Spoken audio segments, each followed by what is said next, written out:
Gems and spheres offer awesome opportunities to spice up your miniatures and instantly make them more interesting. It might seem hard to pull off on first sight, but the good thing is you don't have to be a painting wizard to reap the benefits. It's actually really simple to get started on this.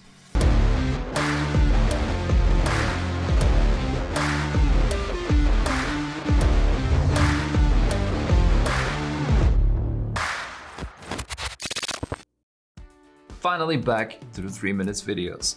I decided to change the name a bit, as you just saw in the stinger, because I can't do them every Tuesday. And at the same time, I also don't want to be confined to only being able to do them one day of the week. Sometimes I might want to answer a question that comes up, or I want to clarify something that I talked about in another video. If you have any suggestions for what topics to cover in this quick format, feel free to put them in the comments below. It's always a nice challenge to try and communicate something that people struggle with in a precise and condensed way. In this video, I want to cover gems, as they are a good way to make your minis stand out, especially if they are really well done, and this has almost infinite scalability. Especially in the larger scales, you can go really crazy with this. Don't be scared. Like I said, once you realize there's a very simple principle behind this to making them look good, you will be able to do them very quickly. So I have a couple of tricks for you on how you can speed everything up, and at the same time, if you want to invest more time, I'm going to show you how I make my showcase minis even more appealing. So let's put 3 minutes on the clock and dive into the wonderful world of gemstones on miniatures. Of course, what we are usually painting is round or oval gemstone shapes. The idea behind the way that I'm painting my gems comes from looking at real-life equivalents of these round stones, and I have one of these glass beads that you surely know here to show you what I mean. We are trying to simulate the way light reflects and passes through these spherical objects. In general, we have 2 areas here. A dark, almost black one with a bright, usually single white specular reflection, and a brighter area that is colored in the gemstone colors and that gets lighter towards the edge, exactly opposite of the bright white reflection. What happens is light hits this area of the stone and a portion of it gets reflected.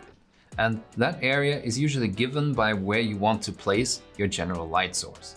So if it is top right, you will have the highlight be tilted to the right, and if it's smack zenithal, the reflection would be facing straight up. These 2 areas are always going to be at opposite ends of the gem. You can see it illustrated here in this short clip.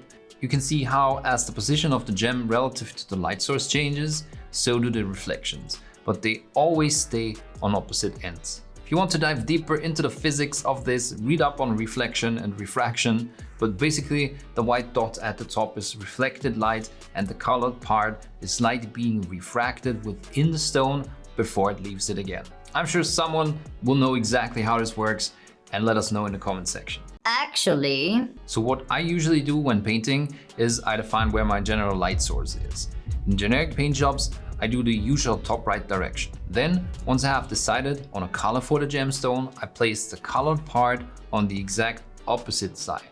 In this case, lower left, opposite of my general light source, and I make sure to leave the area where the highlight will sit black or almost black. You can paint the area where the refracted light leaves the gem again with however many layers you want. Obviously, the more layers, the smoother your transitions are going to be, and you can even have a color variety in there. Maybe have a red go to orange, or purple go to pink like I did here, or green go to yellow like in this example. It's all up to you. The good thing is you don't have to blend at all. The effect works even if you only put down 2 or 3 layers of paint, each time covering less and less area. If you want even faster results, you can place down a solid white area like this before you hit the stone with colors. That will instantly make the colors more intense and will create an initial transition where the white meets the black.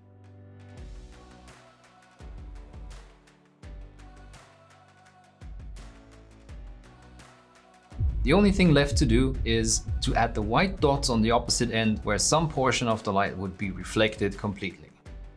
If you want to spend more time on this, there's a lot of possibilities to take this to the next level. Just look at this reference, for example. Pause at any point and think about how awesome it would look to replicate this on a miniature. One example that I have is this Necron's Scorpic Destroyer.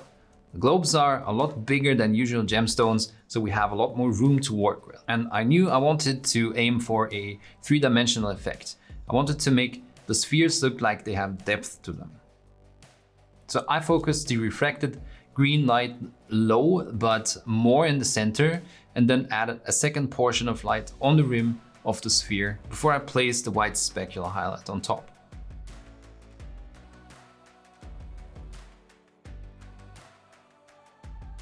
If you think that what we talked about in this video was helpful, don't miss out on even more tips in videos like this one, where I show you an even simpler trick to instantly improve your minis at any level.